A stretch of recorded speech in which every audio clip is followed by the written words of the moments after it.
Bismillahirrahmanirrahim. Assalamualaikum warahmatullahi wabarakatuh. Syukur alhamdulillah kita bisa berjumpa lagi di channel ini.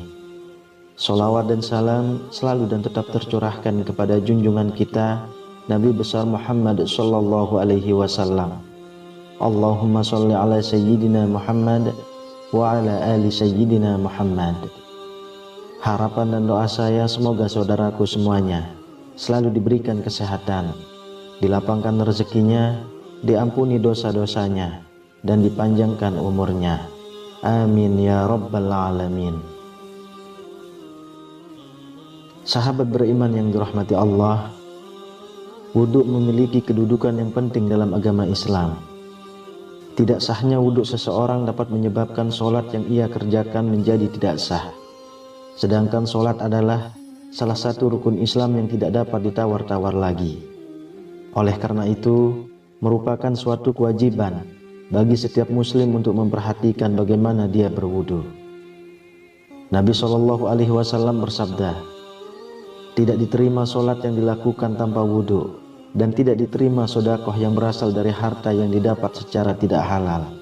Hadis riwayat Muslim.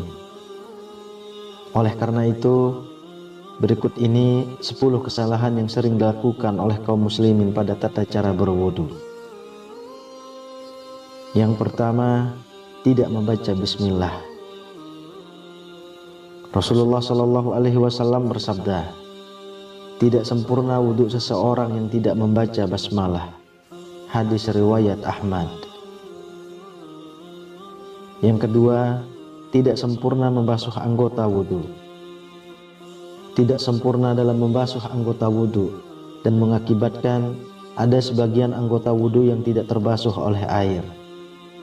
Imam Al-Bukhari rahimahullah meriwayatkan dalam kitab sahihnya dari Muhammad bin Ziyad, dia berkata, aku mendengar Abu Hurairah radhiyallahu anhu, saat itu beliau melewati kami dan orang-orang sedang berwudu. Sempurnakanlah wudu kalian, sesungguhnya Rasulullah SAW bersabda, celakalah tumit-tumit yang tidak terbasuh air ketika berwudu dari api neraka. Dan dari Khalid bin Mi'dan, dari sebagian istri-istri Rasulullah SAW, sesungguhnya Rasulullah SAW melihat seorang laki-laki yang sholat, sedangkan di punggung kakinya terdapat bagian mengkilap karena tidak terbasuh oleh air wudu, seukuran uang dirham atau uang logam. Maka Nabi menyuruhnya untuk mengulang wudunya. Hadis riwayat Imam Ahmad, dan Abu Daud menambahkan, dan mengulang sholat. Lalu yang ketiga, membasuh anggota wudu lebih dari 3 kali. Ini adalah was-was dari setan, karena Nabi SAW tidak pernah menambah cucian dalam wudu lebih dari 3 kali. Sebagaimana yang sabit dalam Sahih Al-Bukhari bahwa Nabi SAW berwudu 3 kali.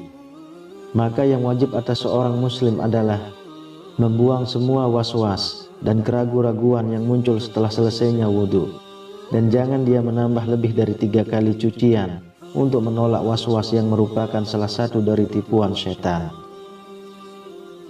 Yang keempat, boros dalam penggunaan air. Ini adalah terlarang berdasarkan firman Allah Subhanahu wa ta'ala. Dan janganlah kalian berlebih-lebihan. Sesungguhnya Allah tidak menyukai orang-orang yang berlebih-lebihan. Quran Surah Al-An'am ayat 141 dan Al-A'raf ayat 31. Rasulullah pun bersabda tentang hal ini, janganlah kalian boros dalam penggunaan air. Maka beliau saat berkata, apakah dalam masalah air ada pemborosan? Beliau bersabda, iya, walaupun kamu berada di sungai yang banyak airnya. Hadis riwayat Ahmad.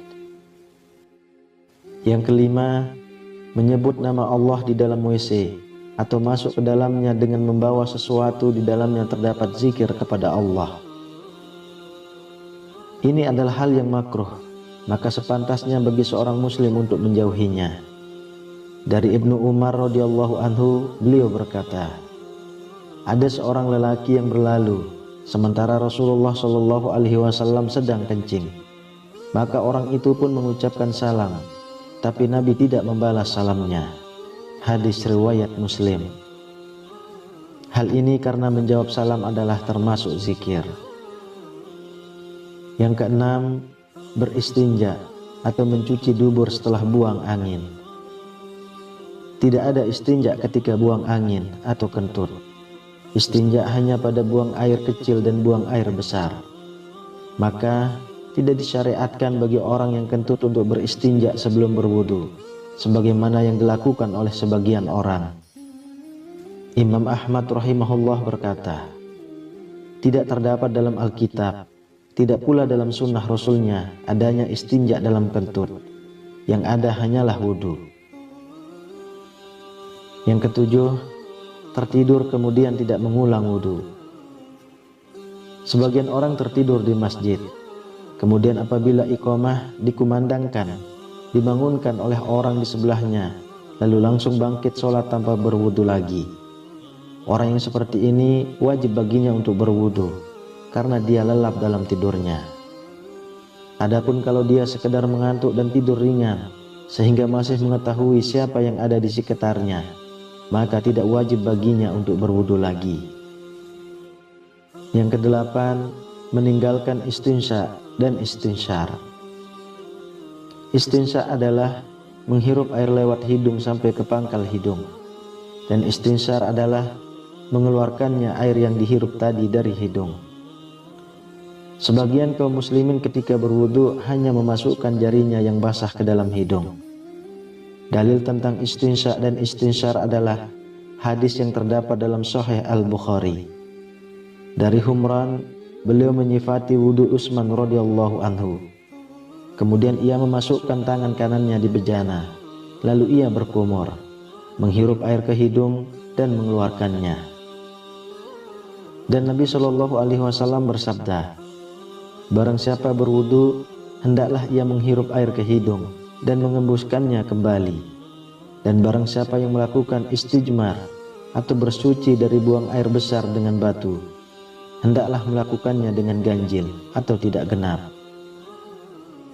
Yang kesembilan, menganggap mengusap leher dianjurkan. Padahal sebenarnya tidak demikian. Ia tidak dianjurkan dan tidak termasuk ibadah wudu. Kemudian yang ke-10, doa pada saat membasuh anggota wudu.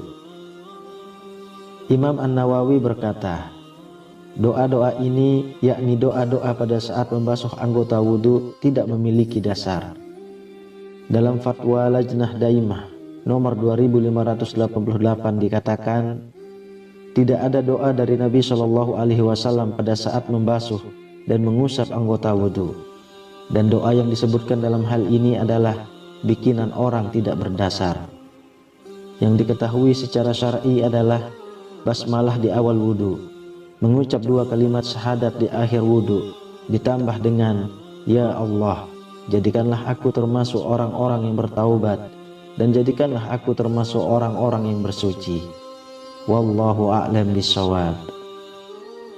Sahabat beriman yang dirahmati Allah, semoga Allah memperkenankan segala upaya kita dalam menyempurnakan ibadah dan menerima segala amalan yang kita lakukan semata-mata hanya untuk mengharap keridhoannya.